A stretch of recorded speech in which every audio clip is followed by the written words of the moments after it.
आइए आज हमारे साथ कार्यक्रम में शामिल हो रहे हैं फोर्ट कैपिटल के सीनियर फंड मैनेजर पराग ठक्कर साहब। पराग सर, बहुत बहुत स्वागत है आपका। Good morning. जरा एक बार पहले, इससे पहले कि कुछ स्टॉक्स पर आपसे राय ली जाए, जरा बताएं बाजार के मूड माहौल के बारे में। कैसे देख रहे हैं आप बाजार का डायरेक्शन? अब रिजल्ट सीजन चूंकि खत्म हो चुका है, तो कैसे आपको बाजार का क्या लग रहा है कि नए हाइस की तरफ निफ्टी भी बढ़ सकता है, तेजी और बढ़ेगी?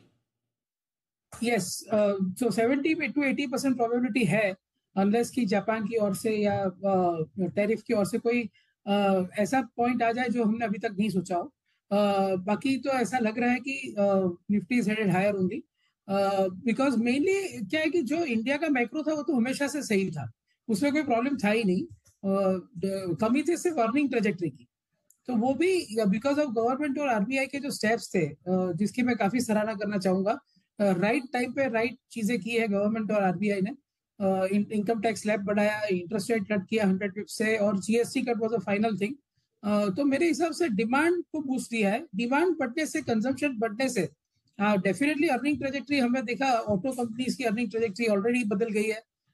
मारुति की स्मॉल कार्स जैसे नहीं बिक रही थी, अभी एकदम जोर से बिकना शुरू हो गई है। तो धीरे धीरे ग्राउंड लेवल में हीरो के वॉल्यूम्स हमने देखे, हीरो के रिजल्ट्स देखे। तो बेसिकली ऑटो में भी शुरू हुआ है, कंज्यूमर ड्यूरेबल्स में होगा, फाइनेंशियल्स के लिए बहुत बहुत बड़ी अपॉर्चुनिटी हो जाएगी, क्योंकि उनके लिए लैंडिंग करना, क्रेडिट ग्रोथ आने लगेगा सिस्टम में। तो मेरे हिसाब से धीरे धीरे करके अर्निंग का जो इश्यू था वो भी रिजॉल्व हो रहा है। तो इसलिए मेरे ख्याल से जो एफआई की सेलिंग थी इतनी 3 लाख करोड़ की, वो अभी कूल ऑफ तो होना शुरू हो गई है। मेरे हिसाब से आगे जाके they can turn buyers, because अभी अर्निंग ग्रोथ भी है और इंडियन मार्केट ने काफी अंडर परफॉर्म किया है बाकी सब मार्केट्स को।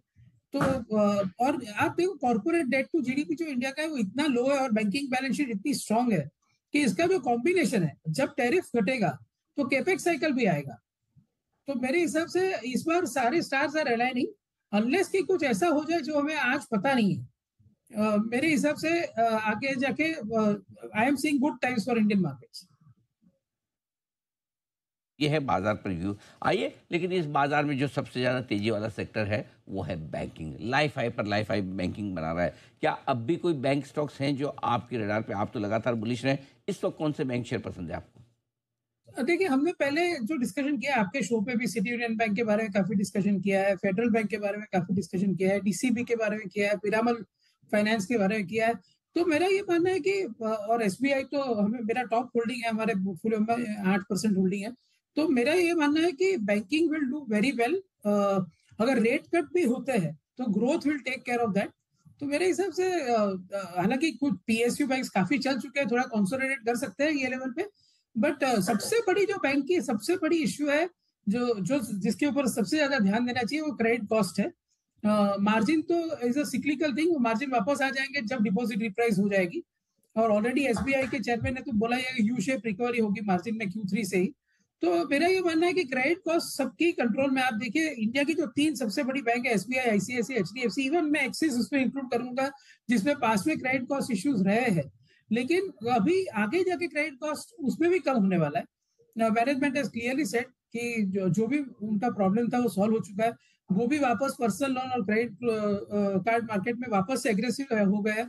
तो मेरे हिसाब से एसबीआई ने क्रेडिट ग्रोथ आउटलुक अपना बढ़ा दिया है, 12 से 14% कर दिया है। और क्रेडिट कॉस्ट जो है वो 50 बिप्स से भी नीचे है इन सभी बैंकों में, एसबीआई, आईसीआईसीआई, एचडीएफसी खास करके। तो मेरे हिसाब से, और फेडरल बैंक जैसी, मैं खास बात कर बोलना चाहूंगा इस रिजल्ट्स के बारे में, कि एसबीआई और फेडरल बैंक में जो मैंने देखा कि उन्होंने करंट अकाउंट में ग्रोथ की, मतलब कि आपकी लो कॉस्ट ऑफ डिपॉजिट को बहुत बढ़िया ग्रो किया, और फी इनकम भी काफी अच्छी बढ़ाई। तो ये जो जिस हिसाब से बैंकों ने ये रेट कट के बावजूद अपने मार्जिन को संभाल लिया है, ये दो चीज करके, एक आपकी करंट अकाउंट बढ़ाई, जैसे कि एसबीआई इतने बड़े लेवल पे 44 लाख करोड़ की लोन बुक में एक तो 12 से 14% ग्रो कर रहा है। उनका का अकाउंट 18% वाई ग्रो किया है, फी इनकम 25% वाई ग्रोथ हुई है। आई थिंक ये सब चीजें लोगों ने नोटिस नहीं की है। स्टॉक भले चल चुका है, 52 वीक हाई पे है, मुझे ही पता है, but I think federal bank में भी सिर्फ 15 बिप्स क्यूओक्यू मार्जिन एक्सपेंशन दिखाया था। फेडरल बैंक ने भी यही सब करके करंट अकाउंट पे फोकस किया, फीस पे फोकस किया। तो बेसिकली आगे जाके जब क्रेडिट ग्रोथ पिकअप होगा और ऑपरेटिंग लेवरेज प्ले आउट होगा, तो और भी शानदार अर्निंग आएगी। अब कुछ मिड कैप आइडियाज पर भी आपसे बात करना चाहता हूँ। कौन से मिड कैप स्टॉक्स आपको पसंद है इस वक्त? मेरे हिसाब से एक तो फेडरल बैंक 60,000 करोड़ का मार्केट कैप है, तो वो एक मिड कैप ही हो गया। और मैं मिड कैप स्मॉल कैप की मैं बात करने से पहले मैं प्लीज एक डिस्क्लेमर देना चाहूंगा। ये सारे स्टॉक्स हमारे पीएमएस पोर्टफोलियोज में है और इसे इसलिए हमारा वेस्टेड इंटरेस्ट है इसमें। जो भी आपके व्यूअर्स हैं वो फाइनेंशियल एडवाइजर्स को पूछ के ही इन्वेस्ट करें, और हमारा नजरिया लॉन्ग टर्म भी हो सकता है और कभी इन बिटवीन हमारा नजरिया बदल के हम बेच भी सकते हैं। तो प्लीज ये ध्यान में रखें। तो ऐसे कोई ब्लाइंडली कोई फॉलो ना करे, अपने हिसाब से स्टडी करके ही करे। तो बेसिकली ये एक तो हो गया फेडरल बैंक। दूसरा हो गया हम एक स्टॉक जैसे एलजी इक्विपमेंट, 65 साल पुरानी कंपनी है। ये हमारे पोर्टफोलियो में 4.5% वेट है अभी। कैप गुड्स में आता है, कंप्रेशर्स बनाते हैं, हर इंडस्ट्री में ये कंप्रेशर लगते हैं। आप चाहे auto equipments, pharma, FMCG, data centre, even सब जगह पे ये कंप्रेशर्स लगते हैं। डेट फ्री कंपनी है, 550 करोड़ नेट कैश है। अगर आप उस कैश को निकाल दो तो बिजनेस में जो पैसा है उसमें 35% रिटर्न ऑन कैपिटल एम्प्लॉयड है बिजनेस में। और ये कंपनी के शेयर 675 का हाई था, अभी 505 506 के आसपास चल रहा है। उसमें प्रॉब्लम ये हुआ कि उनका 25% सेल यूएस में, तो उसके ऊपर जो 50% टैरिफ आ गई, उसकी वजह से स्टॉक गिरा है। तो हम सुन ही रहे ये चर्चा कि कभी भी ट्रेड डील हो सकता है। अगर ये 20% से टैरिफ नीचे आ गई तो इस कंपनी को काफी फायदा होगा।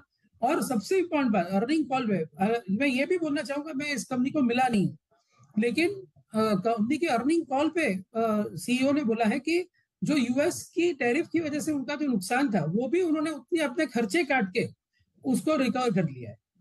तो बेसिकली जब टैरिफ कटेगी तो प्रॉफिट और बढ़ेगा। बात है। मेरे हिसाब से एक बढ़िया कंपनी है, बहुत ही शानदार 65 इयर्स का ट्रैक रिकॉर्ड रहा है, clean balance sheet, clean promoter, absolutely great auditor. तो आई वुड से कि ये एक बहुत अच्छी कंपनी है इन्वेस्टर्स को वेल्थ जनरेट करने के लिए, और हमारे पोर्टफोलियो में 4.5% है। और मैं डिस्क्लेमर देना चाहूंगा फिर से कि व्यूअर्स जो है वो अपनी खुद की फाइनेंशियल एडवाइजर से मदद लेके इन्वेस्ट करें। है। तो बिल्कुल ये कुछ आपको मिड कैप और स्मॉल कैप आइडियाज हैं जहाँ पर निवेश करने की राय। दिग्गजों में तो ढेर सारे स्टॉक्स पसंद हैं ही। मिड कैप्स में फेडरल बैंक और रैमको सीमेंट, और वहीं स्मॉल कैप्स में एलजी इक्विपमेंट पसंद आता। पराग ठक्कर साहब को सर बहुत बहुत धन्यवाद, आपने समय दिया और विस्तार से इन्वेस्टमेंट के मौकों और बाजार के डायरेक्शन पर हमारे दर्शकों को अपनी राय दी। आइए बढ़ते आगे।